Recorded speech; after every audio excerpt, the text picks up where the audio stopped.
Welcome to Unchatted Waters.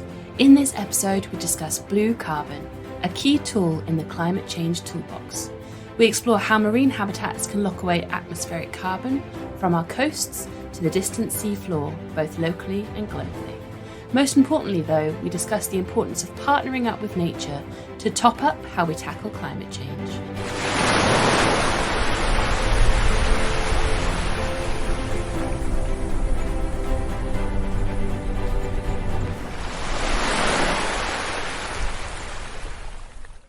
Welcome to Unchatted Waters, the podcast that talks to the people behind the science. I'm Kirsty, your host, and I'm excited to introduce my two guests for this episode. Lisa Benson is a senior marine scientist specialising in blue carbon and understanding how coastal habitats can be restored and conserved for carbon storage. Ruth Parker is a principal biogeochemist studying how biology, geology and chemistry fit together. Her current research explores blue carbon and how managing the seabed can help tackle climate change. Welcome to the podcast, both of you. Hi, great to be here. Thanks for having us. So my first question is for you, Lisa, and it was in the biographies. What is blue carbon? I like how you go straight in with the definition of blue carbon. Is something that we've talked around a huge amount over the last few years. We've started to settle on quite a standard definition, which is the organic carbon that's stored in marine and coastal habitats that are amenable to management. So when you say organic carbon, you're thinking of something is organic, it's naturally made, and carbon is the backbone to life, right? So it's stored within plants and animals when it's fixed from CO2, carbon dioxide, in things like photosynthesis. Is that what you mean by organic carbon? Yeah, that's exactly it. And the blue part really comes from the marine environment side of things. And extra key part for us is that amenable to management side of things. So where we can manage the habitats that store all this carbon, that might be with some conservation measures that we can put in place. We might employ some sustainable management techniques. Or we might find that we have habitats that have already been degraded or lost that might need restoring. And in that restoration, we can enhance the carbon that's stored in these habitats. I'm imagining in the marine environment, these are these habitats, like you say, that have fixed that carbon. So, Ruth, why does this actually matter? Well, I guess we've all heard of climate change and what's going on. Climate change is driven by the fact that we're burning fossil fuels, we're putting it into the atmosphere as CO2, as carbon dioxide, and it's warming up the planet. And as Lisa explained, these habitats actually do the reverse. They do this great thing where they take that CO2 and they lock it away out of the atmosphere. And so it really helps sort of combat that climate change, the CO2 going up. So it's like we've got an extra kind of helping hand from nature. I'm assuming it's not going to replace reducing our emissions or anything like that. No, we definitely still need to focus on reducing our emissions through our travel and our food production and our energy. But these habitats and the way that we can maximise what they're doing just give us an extra helping hand. And by managing them, restoring them, protecting them, they can act as nature-based solutions against climate change. So that's that helping hand. Yeah. It's a solution to our problem to help us along the way, yeah, which is really exciting. Okay, so we've defined what blue carbon is. What kind of environments can start to store this carbon for us and help us tackle things like climate change, Lisa? Yeah, so we really got excited about blue carbon through looking at how much carbon was stored in vegetated coastal habitats. So these are habitats like mangroves and seagrass and salt marsh.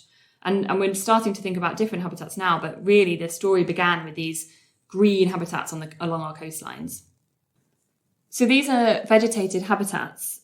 You might have heard of mangroves before. They're mangrove forests, so they're literally the forests that occur along our coastlines.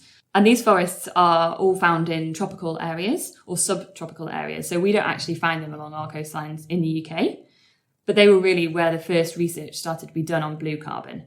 And they're really exciting because mangrove forests, I don't know if you've ever seen them, Kirsty, but they have these incredible root systems where some of them will have these really interesting roots that grow down from the centre of their trunks down into the mud below. And some of them will have roots that grow almost like normal trees where they're under the soil, but then the roots will poke up through the mud. And that's their way of almost breathing in these really strange environments that they're finding themselves in. And the great thing about the root systems and the reason why these habitats are so great at storing carbon is that the roots form this matrix of structure that captures all of the organic material that falls out of the trees and is captured by the roots from maybe the leaves falling from the trees, or we might have material coming down rivers. Like what I'm imagining a big net that's kind of collecting a lot of biological material, like getting stuck in this matrix, and it's then being stored there and not able to move. And would it be correct to think that because they're kind of stuck there and they're maybe underwater, that they don't decompose, they don't let out that carbon? Would that be a correct assumption? Yeah, so that's exactly it. It's allowing this buildup of plant material, and without it decomposing, it forms layers and layers over a number of years. And that's actually how it differs from forests on the land. We don't necessarily get this buildup of sediment on the land in the same way as we do on the coast. We get lots of burrows and crabs, and there are creatures that aerate the sediments, but on the whole they tend to be more what we call anoxic, so without oxygen, which allows for this trapping of carbon. Wow, that's such a nice picture to start painting. Are there any other examples apart from mangroves that store carbon as vegetation or plants like you described? Yeah, absolutely. So the other two, what we call vegetated habitats, are seagrass and salt marsh. So both of these are made up of plants that have root systems as well. So they don't have as what I would probably say is exciting root systems that really look impressive, but they're really there still under the sediment layer, I suppose, and they're still trapping all of the plant material that's produced in the habitats, and they've been shown to be incredible carbon collectors as well. I think everybody can visualize a seagrass bed. It's something that we see quite a lot, turtles kind of swimming through seagrass beds, or even some of them found in Studland Bay and things like that in the UK. But what is a salt marsh? Is it where the sea meets the land and it kind of gets into a wetland? That's exactly it. And actually all of our habitats are really found where the sea meets the land. And the interesting thing is we all can maybe picture a mangrove, or we might all be able to picture a seagrass quite nicely from things like TV series and TV programs that we see. But actually, most of us have probably seen salt marsh around our UK waters without maybe even realising it. So exactly as you say, it's a marsh area at the coastline, and many of us will have taken probably walks through these areas. That salty kind of join between the marsh and the sea, because of course it's blue carbon. So Ruth, are there any other environments apart from vegetation that help lock away carbon? Yes, the habitats that Lisa described are what we call the established ones, are the ones that most people consider blue carbon. And then the habitats that I work a lot on are the slightly weird ones that we haven't really decided what they do yet. But they definitely do something, and we're trying to understand what it is. So the first one is kelp. So kelp is a really big brown seaweeds that you get around our coastline on hard rocks. They've got really big fronds, they're sort of big waving sort of hands, sort of fronds, brown, and they can be several metres long. They work the same like the mangroves. They fix the carbon into them. And then the tricky thing with the kelp is that a whole load of it breaks off and we don't know where it goes. Yeah. And also they don't store in sediments. They don't sit on sediments. They sit on rock. Right. So it's really hard to know what's happening to that carbon. Is it going back on the land? Is it going off somewhere else? That sort of thing. I guess big storms break up kelp quite easily. Yeah. So once it's not there anymore. But it makes it really hard to understand what they're storing and how quickly and this sort of thing. And then the other ones that we're thinking about don't have any vegetation on them at all. So they've got no plants living on top of them. So the intertidal mud sand flats that probably people have seen. Or smell. Or smell. They can smell pretty grim. Sulphur smell. A bit black and oozy, which is a really good place to store carbon. They sediment really fast. They're really anoxic, so the carbon that comes into them just doesn't get broken down. And then the other one's really the seabed. So below the water all the time, if we look out across the sea, sitting underneath it is the seabed. And it's doing exactly the same thing, but it's relying on stuff that drops out of the water, rests into the seabed, and then gradually gets incorporated and stored. I'm going to enjoy the sulphur smell now that I know they're doing such great things for storing carbon. Sulphide. Yeah. So we've talked a little bit about what blue carbon is, why it's important to climate, some of the environments that we've got around the globe and in the UK. So how can we make sure that these environments are here to help us now and in the future? That's a really good question, Kirsty. So one of the things that I talk about a lot when I talk about blue carbon is the fact that it's really important as a kind of tool in our toolbox. It's really important that we have these habitats here and we protect them for the future. Some of these habitats, in fact, a lot of our marine habitats are under a number of threats globally, really. So our vegetated habitats are, as we said, they're focused around our coastlines, and our coastlines are really pressured environments often. There are the pressures from the land and there's also pressures from the sea. So our coastlines are really important for things like food security, and we have pressures around fishing and aquaculture, instances of coastal development. So we might have the habitats being removed so that we can build structures. So with all these pressures on these habitats, there are lots of activities that we can employ, I suppose. One of the ways that we can make sure that these habitats are here for the future is through restoration. So we might have had an area of habitat that's been lost because of some of these pressures that we've just been talking about. And we might be able to bring that habitat back in a way. Some of those things can be done really simply. So in the mangrove system, we might take the seeds from the trees and take them out and plant them back into the mud. So if we have an area of clear mud, we can basically help them along and make sure that these habitats kind of restore themselves almost. And then we might also have some techniques that are a bit more technical. So we might want to take diggers out into the mud flats and create banks and make sure that these areas of sediment are the best that they can be to naturally restore again back to the original setting, basically. Thank you for painting that picture of restoration so well. I just wanted to ask you, Ruth, along the same vein, is there a way that we are able to safeguard these environments that aren't as established? The seabed, if you think about the seabed, it's a very big space, but it's under really heavy use. There's lots of things going on, even though we might not be able to see all of them. So there's things like fishing. We're wanting to construct offshore wind farms, which are really brilliant for combating climate change. We want renewable energies. We've got other things going on. And the problem is that all of those things interact with the seabed and they disturb it, and they might, release that carbon and release the CO2. So we're trying to understand, well, what do all those different impacts do? How important are they? How widespread are they? What are they doing to the carbon? So it's a similar aspect to restoration, but really for the seabed we're coming at in terms of protection, trying to manage activity. So where is the carbon most likely to be degraded? And, where can we manage different activities? Do we close areas to fishing? When we put in a wind farm, can we actually not only create benefits for carbon storage in that area? There's lots of things we're trying to think about and understand, put all the jigsaw together to make sure that we can maximise what the seabed is doing to combat climate change. I wanted to ask you a question. I know that your areas aren't quite as established. So how do you start to begin to understand how well it's storing carbon? What kind of day-to-day, what is a way that you can measure the amount of carbon uptake by some of those less established environments? So a lot of it is going out to sea. We just don't have the information. We don't know where exactly all the different carbon stores are, like coal reserves, which areas are high and which areas are low. And we go out and we take samples, we take cores, we slice them up, we analyse how much carbon there is, and we put it all together, and it gives us the total amount of carbon sitting in the seabed. And then we also think about using different sorts of chemistry. Is that carbon what we call vulnerable?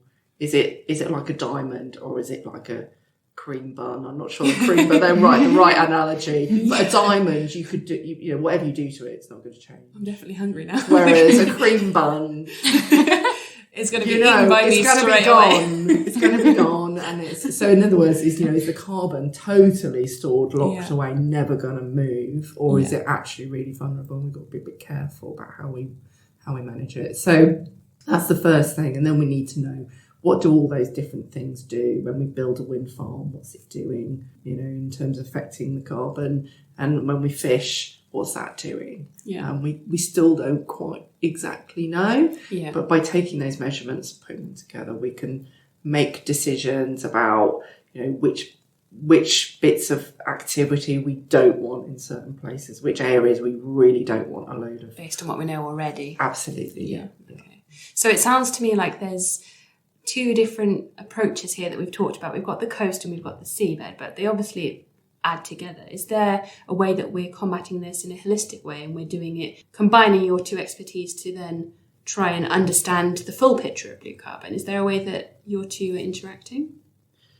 Yeah, so there's ways that we're taking the overview, trying to understand which habitats are doing what and where, how what their extent is, how important they are across, say, the UK or certain areas, so like the North Sea. So there's two things I was thinking about in terms of like linking what we've just talked about. One of them is, I think that there's something to be said for the fact that obviously I touched on restoration and Ruth touched on protection or management, but actually there's an integration of those approaches across all blue carbon, right? So like I would never only restore a mangrove, I would also want to protect it, and linking all the habitats. So it's like the seascape approach, isn't it? It is. We work on how the coastal habitats can be donors to the shelf, and then also the kelp that's in the shallows can end up trapped in the coastal habitats as well as offshore. Do you know what I mean? So so we're trying to paint this picture of how carbon moves around the environment. So it all interlinks. It's not exactly. It's one big picture. Yeah, exactly.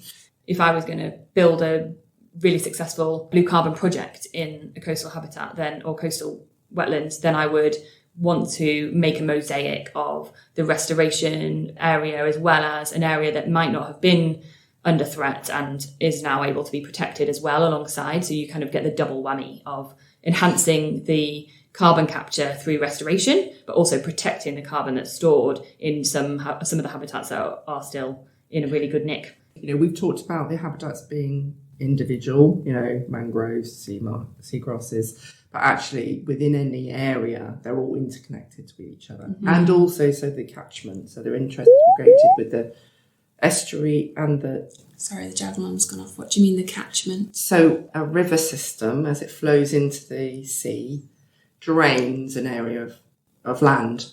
That's the catchment, yeah? So everything that goes into the estuary comes from land as well. So the catchment is linked to the estuary, and that's linked to the coast and the sea. So it's just a way of measuring what's caught in that environment from those sources. Yeah. It's not like you're actually got a net out there.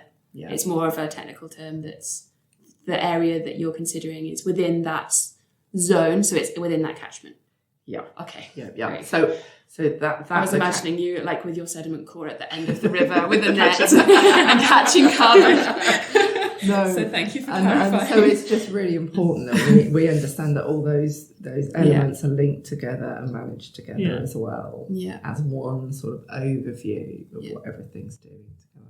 So with that in mind, is there a global effort that's already in place to make sure that we're taking that approach across all of these systems? Because we all are all interconnected. The ocean arrives at everybody's coastline around the globe. Is there anything in place to make sure that we collaborate globally about securing blue carbon for the future? So I think that we're in some parts still in a kind of siloed system where we have individual projects really centered around specific habitats, but more and more we're really trying to focus on these linked projects that really highlight the connectivity between all of these habitats together. I think it's also worth mentioning there are international agreements. So the IPCC, national agreements on climate change, biodiversity. Sorry, what's the IPCC, please, for our listeners? So it's Intergovernmental Panel on Climate Change. Thank you. So it's where all the scientists get to do together and try and think about and bring together all the information. And then there's other agreements that really think about coastal habitats, restoration, management of coastal habitats, that give a framework that across the globe you can think about how you're managing these systems. So it's definitely on the global agenda. Is there a way that the public can get involved in protecting these environments? Because I'm conscious that specialists are doing this work, it's on the global agenda, but is there anything that our listeners can really do or get involved with so that they can tangibly make a difference to safeguarding these blue carbon environments?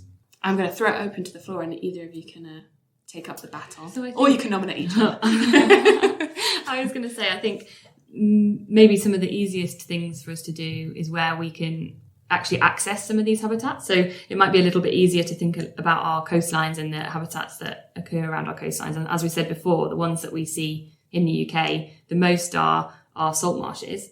So there are some really fantastic organisations that are working to protect our salt marsh ecosystems around the UK. So I would encourage anybody to connect with their local salt marsh habitat if they're near the coast, and connect with the organisations that are working to protect those habitats, so you can help spread the word about how incredible these habitats are. This podcast will help, but there's lots of other, if you go on the internet, there's lots of other information on blue carbon in general. There's lots of organisations that are developing information packs for schools, for general public as well. So there's a lot of information out there. Yeah, I guess being better informed will also help people spot, companies that aren't necessarily doing the right thing. You reduce those emissions as your primary aim, but then making sure that you're fully aware of the things that are actually helping safeguard that blue carbon, I guess. Yeah.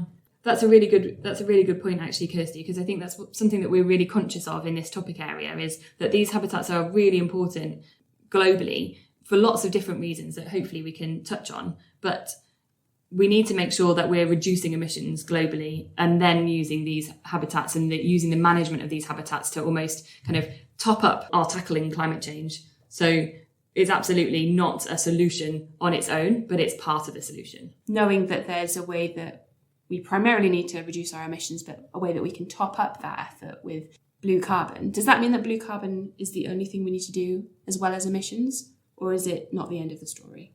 No, so although blue carbon's really important, it's like a thread in many of the things that these habitats do for us. They do so many wonderful things for us as people and humanity, and our benefits and healthy living. They do many things, and it all roots from biodiversity. So we've all heard about biodiversity and how biodiversity is a key issue and maintains really good ecosystem services that these habitats provide. They do things like providing food security. So a lot of the habitats we've mentioned provide food. They're supporting fish stocks, fish populations. Of course, we want to eat fish. We want to eat it sustainably. They also do things like cleaning our water. So if we're putting in nutrients into the water, into the coastal water, they naturally remove them and clean the water for us. They improve the water quality that we have. They also adapt to climate change. They're really good buffers for sea level rise. So they're doing lots and lots of things. Blue carbon is just one of the elements that we're talking about here, focusing on today, but they're important for lots of other reasons as well. Especially when we start to see the impacts of climate change on our coastal communities. So we're expecting to be seeing more and more stormy conditions as a result of climate change. And these habitats, really because of those complex root systems that we talked about before, keeping all the sediment together, are really good in protecting our coastlines against these big storm events. Okay, so based on what you've said there, these environments are doing a lot for us. And I want to just make sure that we clarify. So they're cleaning the water for us. They're doing, if we put nutrients in, they're cleaning them up, things like that. But that doesn't mean that we shouldn't stop nutrients going into the environment. It doesn't mean that we shouldn't stop our emissions. We all need to do our part in order to make this happen and to tackle this challenge together, along with nature, because nature is there to support us and we should be there to support it as well. Yeah, it's really important. I think it just shows that these habitats are really packing a punch. They really are doing a lot and they're really valuable. So we should work to make sure that we are worthy of their help. Absolutely. Yeah. Brilliant. So I think we're coming to the end of our episode here, and it's time for our feature. So the Fun Facts feature is a nugget of information that you want our listeners to take away as a conversation starter, something they might be able to take to their colleagues or friends or family about blue carbon, just as that final nugget to take away as a souvenir from this episode. Because I think it's been a really eye-opening, interesting episode on a topic that many of us may not be familiar with. The thing I was telling my kids is that when I talk about carbon and the seabed and what it's full of, and they're like, but what is it full of and where has it come from? And I'm saying, well, actually it's come from plants and whales and fish, and there's also a heck of a lot of poo as well that's made its way there. So they think that's the best thing, that the seabed is full of poo. Can we clarify that this is it fish poo and whale poo, Ruth? It could be any of those. I think the term that we learned at university was marine snow. So like I was saying before, when the seabed collects all the carbon and all the bits that are floating around in the water column and it sinks down into the seabed. when we think about what that might have come from, and there's many, many different things. There's things like phytoplankton and zooplankton and fish and whales, and as they get bigger and bigger, and they're all degrading, falling into the seabed, and then adding into this brilliant multi-diverse stock that sits there and does this wonderful job for us and locking all that CO2 away. So it's like an organic carbon carpet. It is, yes. Now we've had that funny fact from Ruth. What's your fun fact, please? I can't top it, Kirsty. I can't top that one. So my fun fact is that some mangrove forests can store 4 times more carbon than an area of tropical rainforest, which we all know gets all the good press for storing carbon. Brilliant. So thank you so much to both of you for this episode. It's been really interesting. We've talked about what blue carbon is, why it's important for our tackling climate change, and how we can continue to use it, topping up our efforts now and in the future. And I'd like to thank you both for your time today, because it's been such a great episode. I really enjoyed it. Thanks so much. Very much.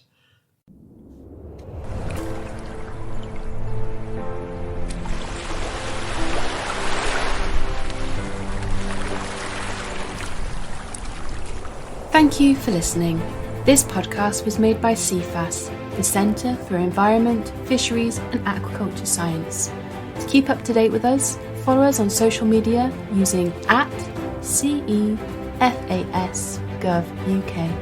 We hope you can join us again next time.